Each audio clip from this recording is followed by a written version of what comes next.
Hello दोस्तों, जय माता दी। मेरे यस म्यूजिकल ग्रुप में आप सभी का बहुत बहुत स्वागत है। जितने लोग हमारे चैनल से जुड़े हैं सभी को तहे दिल से धन्यवाद है। सबके लिए मैं मंगल कामना करती हूँ, सब लोग स्वस्थ और मस्त रहें। तो एक मैं बहुत ही प्यारा गीत लाई हूँ, जैसा होगा आप लोग कमेंट में ज़रूर बताइएगा।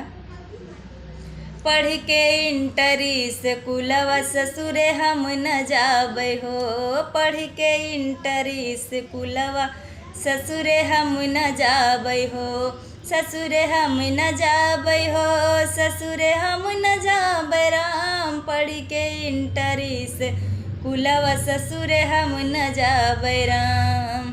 माटी के चूल्हवा पे खाना ना बनौबे, माटी के चूल्हवा पे खाना ना बनौबे। पिया सिलेंडर लाई दना, पिया सिलेंडर लाई दना, झट बनौबे पट खियौबे। पिया सिलेंडर लाई दना, झट बनौबे पट खियौबे। पिया सिलेंडर लाई दना।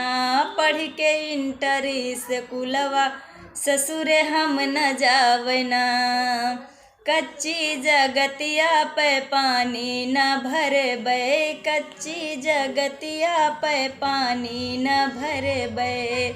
पिया मोटर वालाई देना, पिया मोटर वालाई देना, झट भरौबे पट पियौबे। पिया मोटर वालाई देना, झट भरौबे पट पियौबे। पिया मोटर वालाई देना। पढ़ के इंटरी स्कूलवा ससुरे हम न जावना।